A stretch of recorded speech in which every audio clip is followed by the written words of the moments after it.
주셔서 감사드리고 하나님의 은혜와 축복이 풍성히 임하시기를 축원합니다. 옆 사람과 인사하세요. 사랑하고 축복합니다.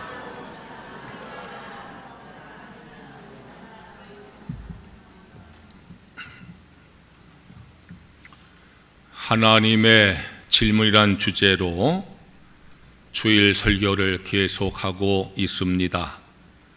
지난 주일에는 엘리야를 향한 하나님의 질문을 살펴보았습니다. 하나님께서는 낙심하여서 호렙산 굴 속에 쓰러 있는 엘리야에게 엘리야야, 네가 어찌하여 여기 있느냐고 질문하십니다. 이 질문은 내가 지금 있을 자리에 있는지 살펴보라는 질문입니다. 또한 하나님 앞에 내 마음을 쏟아 놓으라는 말씀이기도 합니다. 또한 낙심한 엘리야의 믿음을 다시 세워주시는 말씀입니다.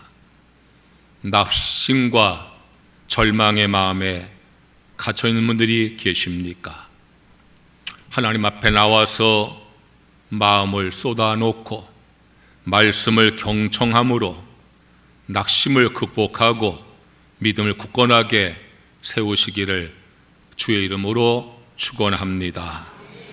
오늘은 욥을 향한 하나님의 질문을 살펴보려고 합니다. 우리는 인생을 살아가면서 여러 가지 고난을 겪습니다. 때로는 도무지 이해할 수 없고 납득할 수 없는 고난을 마주할 때도 있습니다. 열심히 신앙생활을 했고 남에게 폐 안 끼치고 바르게 살려고 애를 썼는데 감당하기 힘든 사업의 실패, 청천벽력 같은 큰 질병, 찢어지는 이별의 아픔이 찾아오면 우리는 하늘을 원망하면서 질문을 던집니다. 하나님, 도대체 왜 저한테 이러십니까? 제가 도대체 무슨 죽을 죄를 지었습니까? 욥이 바로 그랬습니다. 그는 당대의 의인으로 인정을 받았습니다.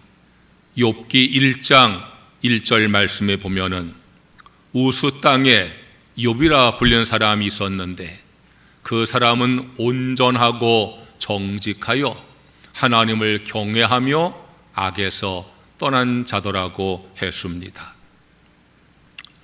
신앙이 온전했다는 겁니다. 온전히 정직했다는 겁니다. 하나님을 경외하고 죄를 짓지 아니하고 악에서 떠난 사람이라고 인정을 받았습니다. 사람들에게만 인정받은 것이 아니라 하나님께서도 욥의 믿음을 인정하셨습니다. 8절 말씀 보시면 내 종 욥을 주의하여 보았느냐? 그와 같이 온전하고 정직하여 하나님을 경외하며 악에서 떠난 자는 세상에 없느니라. 하나님조차도 욥의 믿음을 인정하시고 칭찬하셨습니다. 사람들에게 하나님에게 믿음에 인정받은 의인 욥은 당연히 하나님의 복을 받아서 행복하게 살았습니다. 자녀의 복을 주셔서 아들 7에 딸 3을 낳아 잘 키웠습니다. 물질의 복을 주셔서 양이 7,000마리, 낙타가 3,000마리, 소가 500겨리, 암나귀가 500마리였습니다. 요즘 말로 하면은 재벌입니다. 게다가 온 가족이 화목해서 생일마다 모여서 잔치를 베풀었습니다. 재물도 많은데 지방까지 화목하니 그야말로 남부러 끝없는 완벽한 인생이었습니다. 그런데 그런 욥에게 상상조차 할 수 없는 고난이 찾아왔습니다. 그 고난은 사탄의 모함으로 시작이 되었습니다. 사탄은 욥을 이렇게 모함을 합니다. 하나님, 욥이 어찌 까닭 없이 하나님을 잘 믿겠습니까? 하나님께서 그를 보호하시고 넘치는 복을 주셨기 때문이 아니겠습니까? 그것 다 빼앗아 보십시오. 당장 하나님을 향해서 욕을 퍼부을 겁니다. 그렇게 사탄이 욥을 모함을 합니다. 사탄의 모함을 들은 하나님은 욥의 믿음을 신뢰하십니다. 그래서 사탄에게 욥의 믿음을 시험할 것을 허락을 하셨습니다. 그리고 그날로부터 욥의 인생에 폭풍 같은 고난이 몰아치기 시작했습니다. 온 가족이 함께 모여서 잔치라는 시간에 태풍이 불어서 집이 무너지고 10명의 자녀가 한순간에 몰살당했습니다. 하늘에서 불이 떨어져서 가축이 다 죽었습니다. 남은 가축은 강도들에게 약탈을 당하고 말았습니다. 하루아침에 차식을 전부 잃고 무일푼이 되고 만 것입니다. 보통 사람 같으면 정신 잃고 쓰러질 법도 한데 욥은 믿음의 고백을 합니다. 21절 말씀이에요. 내가 모태에서 알몸으로 나와 싸운적 또한 알몸의 그리로 돌아오고 할지라 주신 이도 여호와시오 거두신 이도 여호와시오니 여호와 이름에 찬송을 받으실지니이다. 할렐루야. 감히 우리가 도달할 수 없는 믿음의 지경이지요. 하루아침에 10자녀가 다 죽임을 당하고 하루아침에 그 많은 가축이 다 죽었는데 욥은요 고백하는 거예요. 애초에 나는 알몸으로 태어난 인생 아닙니까? 주신 이도 여호와시고 거두신 이도 여호와시니 내가 여호와를 찬송하겠습니다. 욥은 엄청난 고난 가운데서도 흔들리지 않는 믿음을 보여주고 있는 것입니다. 그러자 심술이 난 사탄은 이번엔 욥의 몸을 쳤습니다. 발바닥부터 정수리까지 온몸에 피고름이 터지는 악창이 나게 했습니다. 너무 가려워서 손톱이 다 닳도록 긁다가 나중에 기와 조각을 가져와서 피가 터지도록 몸을 긁어도 낫지가 않습니다. 엎친 데 덮친 격으로 가장 든든한 버팀목이 되어야 될 아내조차 차라리 하나님을 저주하고 죽으라고 독소를 퍼붓고 집을 나가 버렸습니다.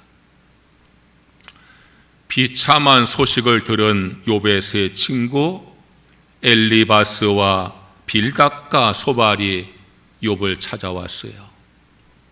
욥의 끔찍한 모습을 본 세 친구들은 일주일이 지나도록 아무 말도 하지 못하고 그저 같이 울어줄 뿐이었어요. 그런데 욥이 너무나 고통을 견딜 수 없어서 차라리 내가 태어나지 말았으면 좋았을 텐데 하고 탄식을 하자 기다렸던 듯이 욥을 정죄하기 시작합니다. 욥, 죄 없는 사람이 망하지 않아.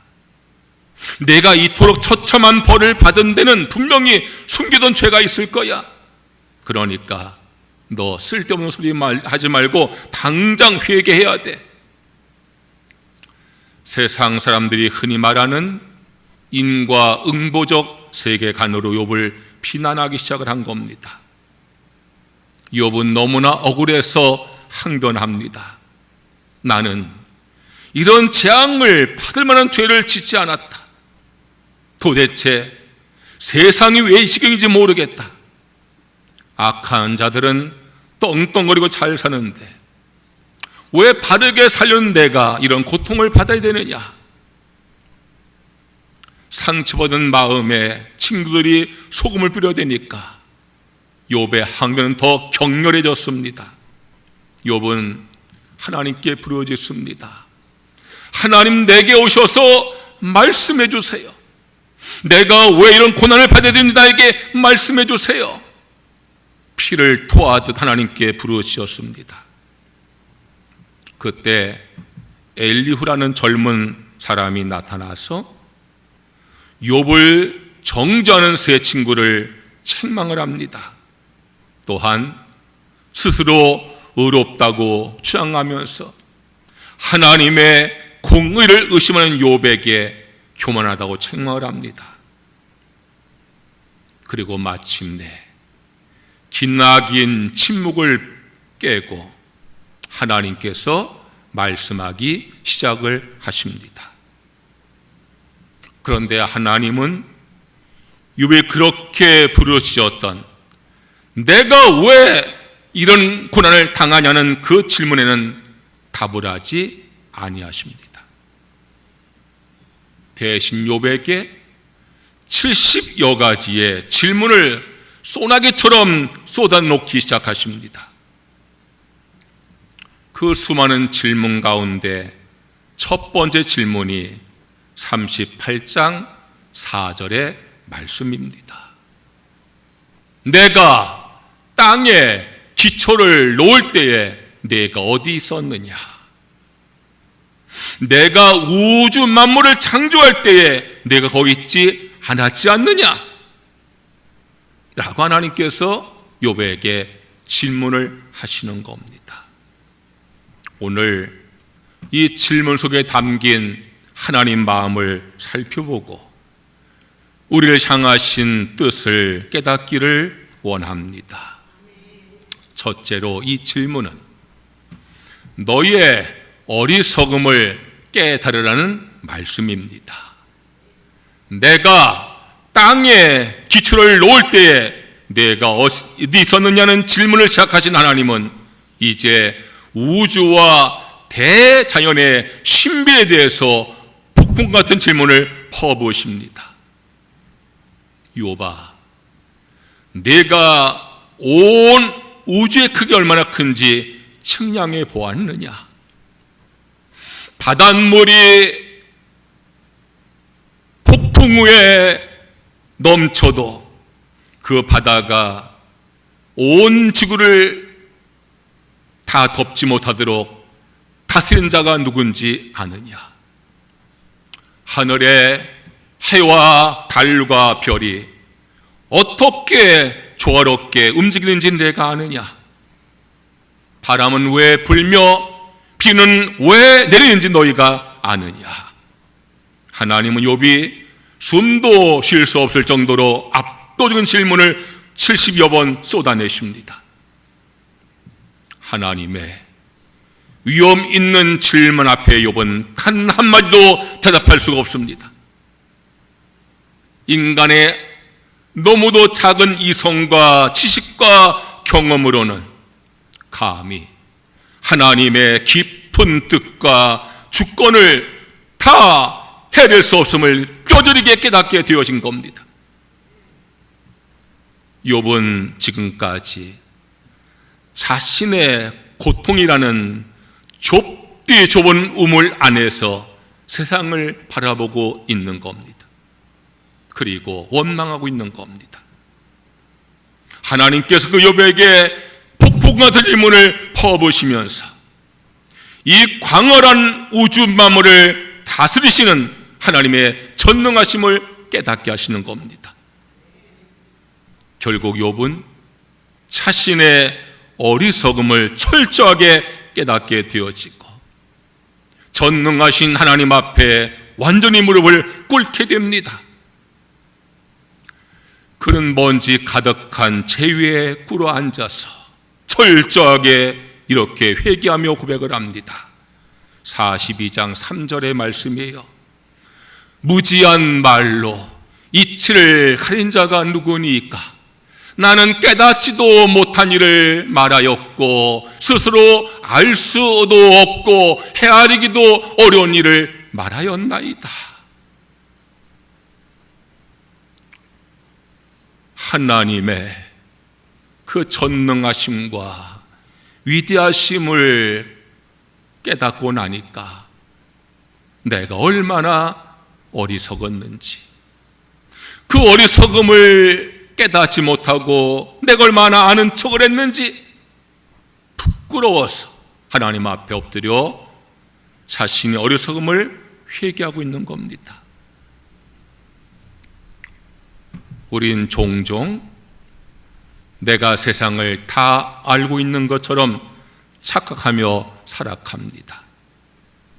내 얄팍한 지식과 한 푼도 안 되는 믿음을 가지고 세상 이치뿐이 아니라 하나님의 뜻까지 다 판단하려고 듭니다. 그러면 그럴수록 우리는 더 편협해지고 더 어리석어지고 더 교만해질 뿐입니다. 욥은 정직하고 의로운 사람이었습니다. 전 재산과 자녀를 다 잃어도 원망하지 않는 대단한 믿음의 사람이었습니다. 그런데 그에게 치명적인 약점이 있었습니다. 자신이 워낙 온전하게 살다 보니까 자기 안에 있는 부족함을 미쳐보지를 못한 겁니다. 스스로 의롭다고 하는 영적 교만 때문에 고난의 한복판이 있으면서도 자신의 어리석음을 깨닫지 못한 겁니다. 그러나 하나님의 폭풍 같은 질문 앞에서 그의 의로움과 교만함은 모래성처럼 무너져 내렸습니다. 자신이 얼마나 나약하고 어리석은 존재인지, 그리고 얼마나 교만했는지를 깨닫고 이렇게 고백을 합니다. 5절 말씀이에요. 내가 주께 대하여 귀로 듣기만 하여 싸우나 이제는 눈으로 주를 배움나이다. 이제야 내가 비로소 믿음의 눈을 떴다는 거예요. 눈을 보지 못하는 사람이 귀로만 들으면서 길을 가는 것처럼 나는 그동안에 너무너무 어리석은 믿음을 자랑했다는 거지요. 그저 내 의로움만 내세우고 내 온전함만 내세우고 그런 가운데 나의 부족함과 나의 어리석음을 내가 깨닫지 못했는데 이제 하나님의 말씀을 들으면서 우주 만물을 창조하시고 운행하신 하나님의 위대하심을 내가 깨닫고 보니까 주여, 이제까지 나의 신앙은 귀로만 듣는 신앙이었다는 거예요. 간접적인 신앙이었다는 거예요. 이제야 비로소 내가 눈으로 보는 신앙을 갖게 되었다는 거예요. 이제야 비로소 이 고난을 겪으면서 내가 이제야 비로소 눈에 믿음의 눈을 뜨게 되었다는 고백을 하고 있는 거예요. 바울 사도가 부활하신 예수님을 만났어요. 내가 이번에 사도가 되라는 사명을 받았어요. 바울은요, 그 사명받고 결혼도 하지 아니하고 자기 인생은 다 포기하고 복음을 위해서 그는 헌신했어요. 3번의 전도 여행을 하고 수많은 교회를 세우고 그리고 로마 가서 복음 증거하려 하다가 옥에 갇혔어요. 이제 순교할 날이 얼마 남지 않았어요. 그 롬 옥에서 기록한 서신이 옥중 서신이에요. 그 가운데 빌립보서가 있어요. 빌립보서 3장 12절에 이렇게 그는 고백을 해요. 내가 이미 얻었다 함도 아니요 온전히 이루었다 함도 아니라 오직 내가 그리스도 예수께 잡혀한 데 것을 잡으려고 달려가노라.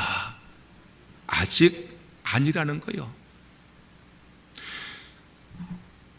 온전히 자신을 희생하면서 하나님이 주는 사명을 위해서 그가 헌신하면서 수없는 교회를 개척한 영적 거장인 바울이, 천국을 목격한 바울이 삶의 마지막 순간에 고백한 것은 아직도 아닙니다. 내가 얻었다함도 아니고 이뤘다함도 아닙니다. 나는 부족합니다. 겸손한 그 바울의 모습을 성도 여러분 본받으시기를 주의 이름으로 축원합니다. 신앙인에게는 나의 한계와 연약함과 부족함, 그리고 어리석음을 인정하는 것이 아주 중요합니다. 하나님의 주권과 전능하심 앞에서 내 교만을 회개할 때에 거기서 진짜 신앙이 시작되어지는 것을 믿으시기를 축원합니다. 내가 땅에 기초를 놓을 때 내가 어디 있었느냐? 이 질문 앞에서 자신의 어리석음을 인정하고 전능하신 하나님 앞에 납작 엎드리시는 겸손한 신앙의 삶 되시기를 주의 이름으로 축원합니다. 둘째로 이 질문은 물음표의 신앙에서 느낌표 신앙으로 나아가라는 말씀이에요.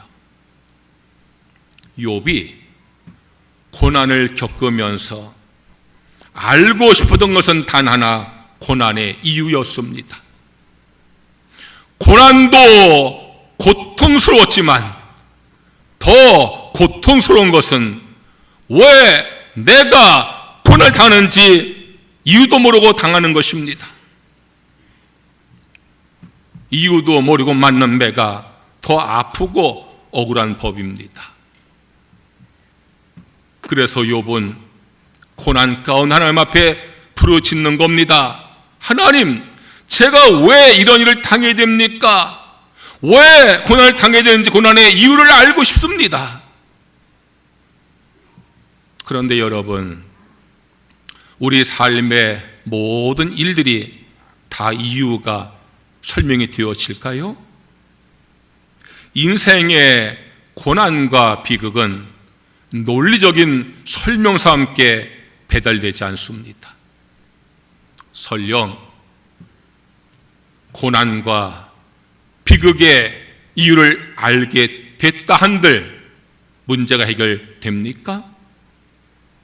암에 걸린 환자가 당신이 암에 걸린 이유는 몇 년 전부터 받고 있는 극심한 스트레스 때문이라는 의사의 설명을 들었다고 해서 당장 암이 낫습니까?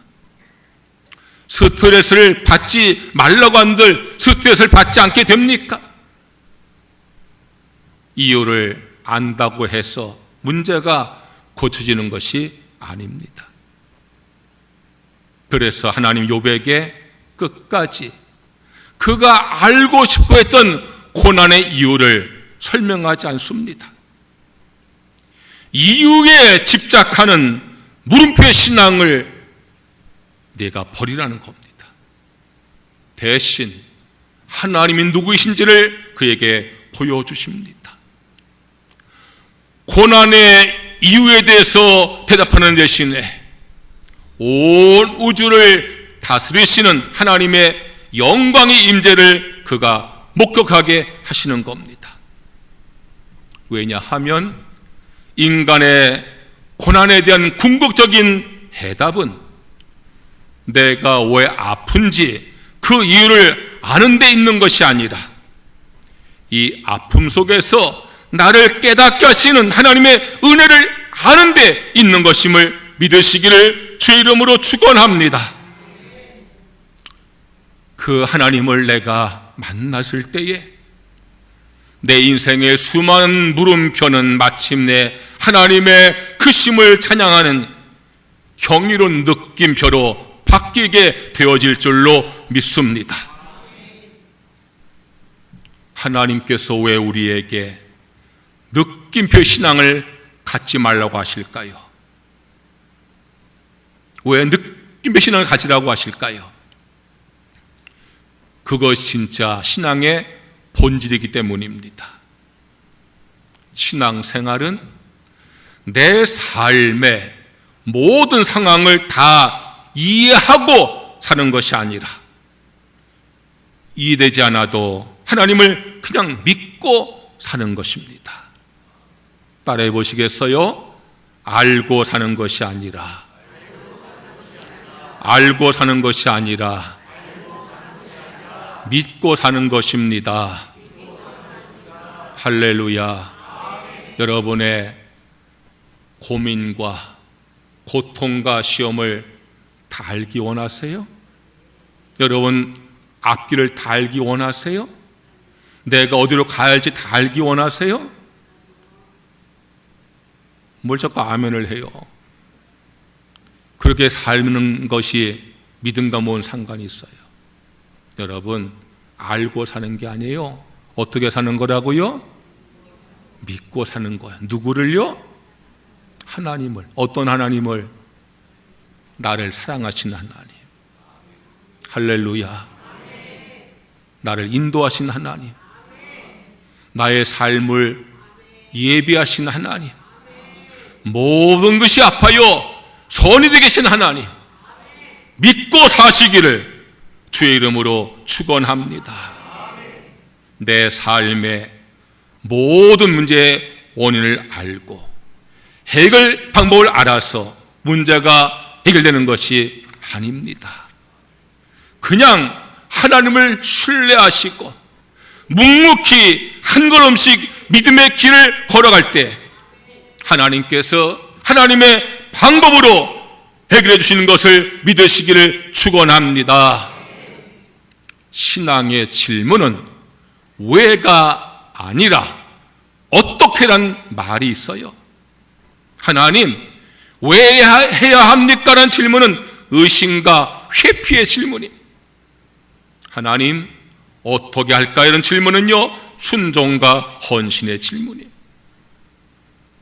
욥이 하나님 앞에 하나님 내가 왜 이런 고통을 당하게 됩니까? 라고 질문에도 답을 하지 아니하실 때에 오히려 하나님께 욥에게 질문을 퍼부으실 때에 욥이 얼마나 서운했을까요? 왜 내가 묻는 질문에 한마디도 답을 하지 아니하시고 내가 지금 알고 싶은 것은 내가 왜 고난받는지를 알고 싶은 건데 왜 거기에 대해서 한마디도 답을 하지 아니하시고 오히려 나에게 이렇게 감당할 수 없는 질문 퍼부으십니까? 얼마나 당황하고 답답했을까요? 우리가 기도를 열심히 하는데 하나님께서 침묵하시거나 전혀 원치 않는 답을 하실 때 얼마나 여러분 안타깝고 속이 상해요. 하지만 신기하게도 그 답답한 터널 속에서 빠짐없이 예배를 드리고 눈물로 말씀을 붙잡고 기도하다 보면 내 믿음의 지경이 넓어지고 깊어지면서 우리 하나님을 더 깊게 알아가게 되어지는 것입니다. 그래서 하나님을 더 온전하게 신뢰하고 순종하게 되어지는 것입니다. 그렇게 믿음으로 버티다 보면은 어느새 내가 끙끙 앓던 그 문제들이 눈 놓듯이 해결되는 것을 보게 될 줄로 믿습니다. 이유를 알 수 없는 고통의 한복판에 계신 분들이 있으십니까? 나의 작은 머리로 하나님을 심하려 들지 마시고 내 삶의 창조자이시며 섭리이신 하나님을 온전히 신뢰한 자로 나아가시기를 주의 이름으로 축원합니다. 물음표의 신앙을 버리시고 느낌표의 신앙으로 나아가는 성도가 되시기를 주의 이름으로 축원합니다. 셋째로, 이 질문은 신앙의 기초부터 다시 세우라는 말씀입니다. 사람이 고난을 겪으면 변하게 됩니다. 어떤 사람은 고난 겪으면서 좋은 모습으로 성숙해지지만 어떤 사람은 더 나쁜 모습으로 타락하기도 합니다. 욥도 고난을 겪으면서 변했습니다. 의롭고 경건했던 욥은 하나님을 원망하고 의심하기 시작을 합니다. 그러다가 전능하신 하나님을 경험하면서 겸손하고 확신의 사람으로 변화되었습니다. 그러나 하나님은 그 욥이 그 정도의 변화가 아니라 온전히 새로워지기를 원하셨습니다. 욥이 신앙의 기초를 다시 놓기를 원하셨습니다. 내가 땅에 기초를 놓을 때 내가 어디 있었느냐? 하나님 욥을 향해서 내가 우주 만물을 창조할 때에 기초부터 놓았다고 말씀하시는 겁니다. 이는 욥에게도 기초 다시 놓으라고 말씀하는 겁니다. 하나님은 전능하시지만 우주 만물을 창조하실 때에 기초부터 지으셨는데 너 욥도 내가 이 고난 가운데 다시 회복되기 원하면은 너의 삶과 너의 신앙의 기초를 다시 놓으라고 말씀하는 겁니다. 그래서 하나님께서 욥의 세 친구에게 이런 말씀을 하십니다. 너희들이 내 종 욥에게 정죄한 말은 다 틀렸다. 내 종 욥이 옳았다. 그러니 너희는 지금 번제물을 준비해서 욥을 찾아가서 뉘우치고 사과하고 욥에게 기도를 받아라. 욥이 너 위해서 기도해 주면은 내가 그 기도를 기쁘게 받고 너희도 용서하겠다. 하나님의 명령을 들은 세 친구는 욥을 찾아가서 용서를 구합니다. 우리를 위해 기도해 달라고 부탁을 합니다. 욥이 어떻게 했습니까? 자신에게 비난과 정죄했던, 자신에게 깊은 상처였던 친구들을 너그럽게 용서합니다. 그리고 손을 높이 들고 하나님께 기도합니다. 이전에 욥은 의롭고 경건한 사람이었어요. 그러나 이제 욥은 사랑을 베푸는 사람, 축복을 비는 사람이 되어진 것입니다. 욥이 그렇게 사랑을 베푸는 사람, 축복을 나눈 사람으로 변화되어지자 하나님께서 너무나 기뻐하시면서 이전보다 갑절의 복을 욥에게 부어주셨어요. 할렐루야. 다시 자녀를 낳게 하시고 정확히 고난 이전보다 갑절의 복을 욥에게 주었어요. 건강을 회복하게 하시고 장수의 복을 누리게 하셨어요. 하나님께서 욥에게 모든 것을 다시 시작하라고 하셨는데 그 삶의 기초, 신앙의 기초는 사랑과 축복의 사람이 되라고 하는 거예요. 욥이 이전에는 의롭고 경건했어요. 그러나 자신의 부족함을 몰랐어요. 어리석음을 몰랐어요.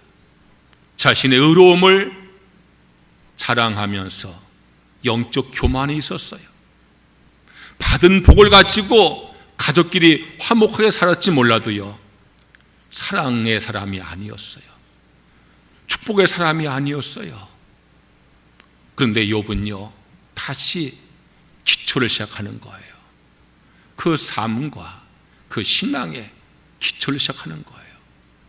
사랑의 사람으로, 축복의 사람으로. 욥이 친구들 사랑하자 하나님 욥을 사랑하셨고요, 욥이 친구들 축복하자 하나님께서 욥을 축복하여 주셨어요. 마음에 비수를 꽂았던 원수 같은 친구들을 사랑으로 품고 축복을 지도했을 때에 비로소 고난의 사슬이 다 풀어지고 갑절의 축복을 받게 된 것을 믿으시기를 축원합니다. 성도 여러분, 여러분의 삶과 신앙을 다시 시작하세요. 사랑의 사람으로, 축복의 사람으로. 그래야 하나님께서 복을 내려주시는 거예요. 나는 하나님을 열심히 믿었습니다. 나는 죄를 멀리 했습니다. 나는 의로우려고 노력을 했습니다. 그런 사이에 나도 모르게 교만해져 있어.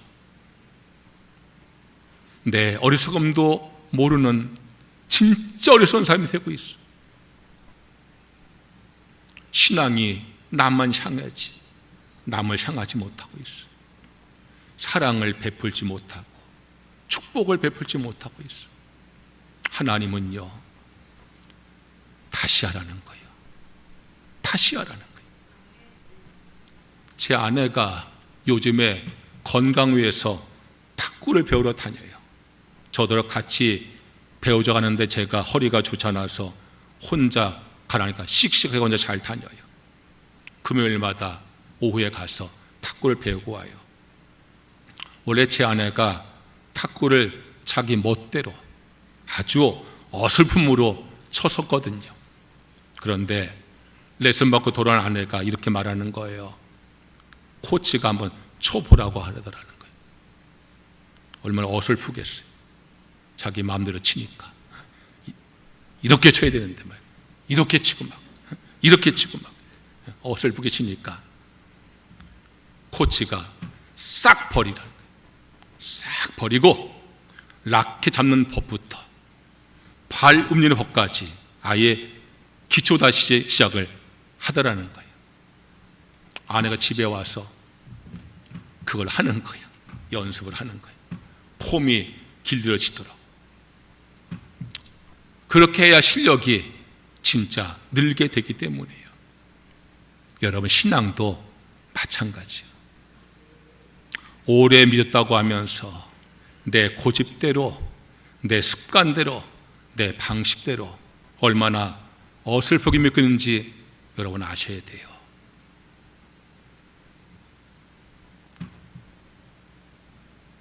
나도 모르는 사이에 신앙관이 생기고 신앙의 습관이 생기고 그게 나를 가둬놓고 있어.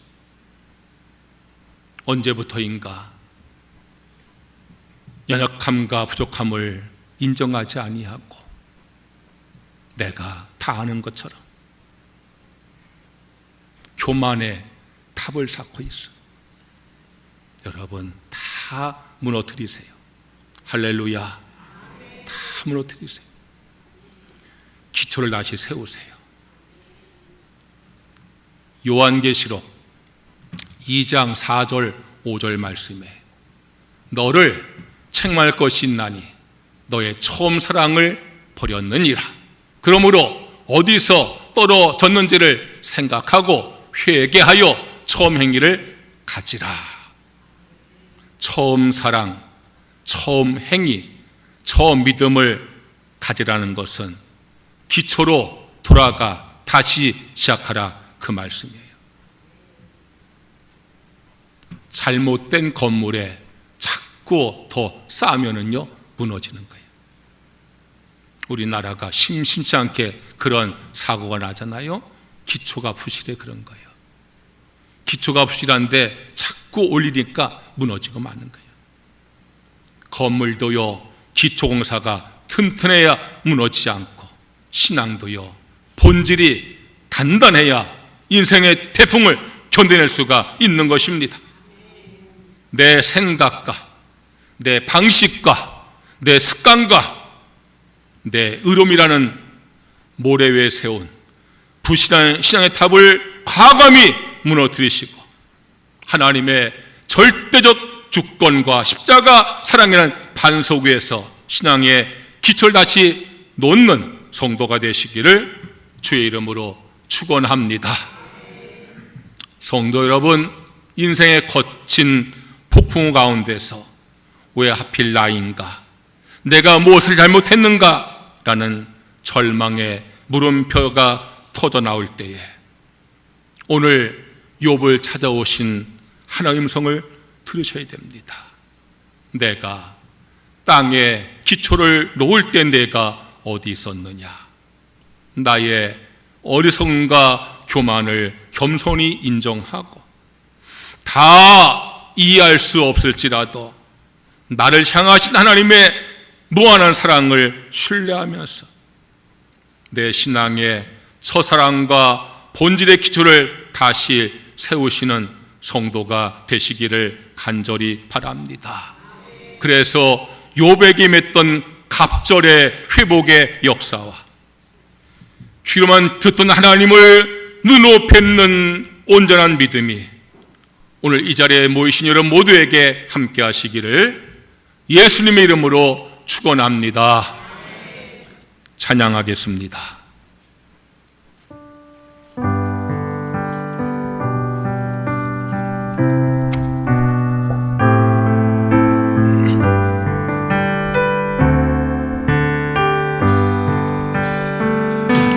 찬양하라 내 영혼아, 찬양하라 내 영혼아, 온 몸과 정성 다하여 주 찬양하라.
함께 주여 한번 외치시고 오늘 말씀을 기억하면서 합심해서 기도하겠습니다. 주여 할렐루야 할렐루야. 여호와 우리 아버지 하나님, 오늘도 저희들을 사랑하셔서 하나님께 나와 예배드리며 주의 말씀을 듣게 하시니 감사합니다. 주의 제단에서 하나님의 종을 통하여 선포되어지는 말씀을 하나님 말씀으로 믿어 아멘하는 성도들, 하나님께서 말씀의 은혜를 내려주시기를 간절히 원합니다. 내가 이제 땅에 기초를 놓을 때에 내가 어디에 있었냐는 계속에게 질문하셨습니다. 너의 어리석음을 깨달으라는 말씀입니다. 아버지 하나님께서 우리에게 의심의 믿음을 버리고 확신의 믿음을 가지는 말씀입니다. 너의 신앙의 기초를 다시 사랑과 축복의 사람으로 세우던 말씀입니다. 주여, 저희들 오늘 말씀을 마음에 새겨서 내가 얼마나 교만했는지, 얼마나 어리석었는지 깨닫고 주님 앞에 엎드려 회개하는 은혜가 임하기를 간절히 원합니다. 내 신앙의 의심을 지워버리고 확신의 신앙을 나아가게 하여 주시옵소서. 하나님 앞에 위라고 의심의 말을 하지 말고, 하나님 믿습니다, 어떻게 할까요? 하나님 앞에 방법을 구할 수 있는 저희가 되어지기를 간절히 원합니다. 하나님 아버지, 우리의 신앙의 기초가 다시 세워지기를 원합니다. 나의 교만의 신앙을 철저하게 무너뜨리고 하나님 앞에 겸손한 신앙으로, 하나님 앞에 우리가 사랑의 사람, 축복의 사람으로 다시 세워지기를 간절히 주님 앞에 간구하옵나이다. 하나님 아버지, 시간에 저희들에게 은혜로 함께하여 주셔서 우리의 신앙이 사라지게 하여 주옵소서. 처음 사랑과 처음 행실과 처음 믿음으로 우리의 신앙이 다시 출발할 수 있도록 주님께서 함께하여 주시옵소서.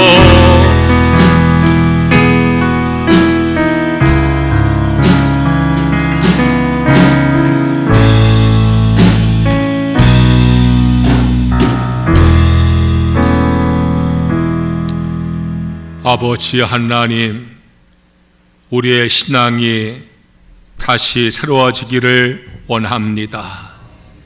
교만한 신앙을 무너뜨리고 겸손한 신앙 갖게 하여 주옵소서. 의심의 신앙을 무너뜨리고 확신의 신앙 갖게 하여 주시옵소서. 사랑의 사람으로, 축복의 사람으로 새로워지게 하여 주옵소서. 그래서 다시 한번 하나님의 은혜와 축복을 체험할 수 있는 저희 모두가 되게 하여 주시옵소서. 예수님의 이름으로 기도드리옵나이다. 아멘. 봉헌 찬송하시면서 봉헌하시겠습니다.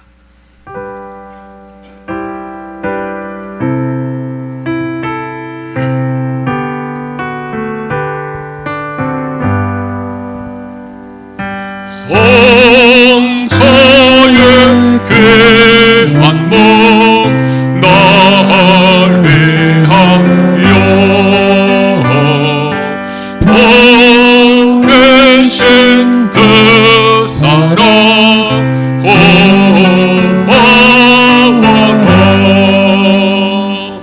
내 머리 속여서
주께 나와 예배 드리면서 믿음과 감사와 헌신의 마음으로 헌금을 드립니다.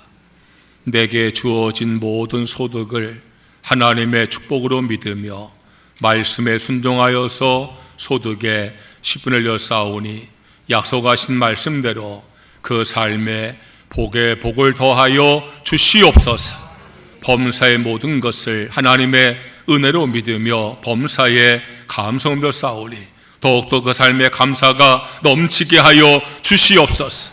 주일 헌금, 일천 번째 헌금, 선교 헌금, 장학 헌금, 구제 헌금, 주 앞에 드린 모든 헌금 받으시고 우리 성도의 삶에 영혼이 잘됨같이 범사가 잘되고 강건하게 하여 주시옵소서. 예수님의 이름으로 기도드리옵나이다. 아멘.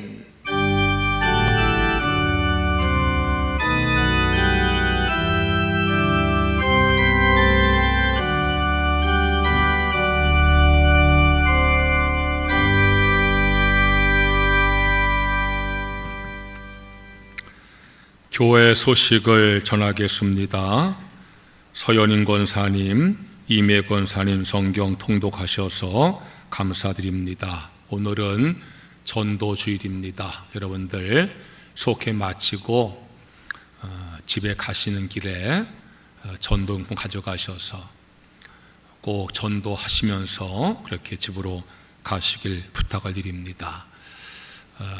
7월, 8월 되면 더워서 전도 못 하잖아요. 여러분들 오늘 다 함께 마음을 같이 해서 대상자 찾아가셔서 권면하시고 또 이웃에게 가서 전도하는 그런 시간 갖기를 바랍니다. 다 일어나셔서 찬송가 342장을 찬양드리겠습니다.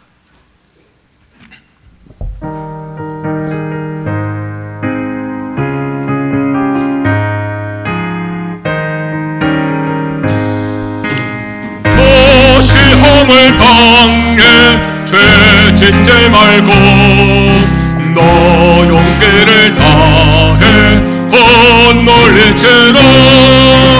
너 용기를 얻어 생을 얻고 주 예수를 믿어 널 승리하라.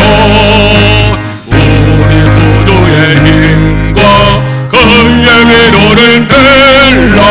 주님 내 편에 서서 항상 도우시니 내 친구를 삼가 잘 선택하고 너 언행을 삼가 늘 조심하라. 너 열심을 다해 늘 충성하고 온 정성을 다해 널 봉사하라. 우리 구주의 힘과 그의 위로를 내라.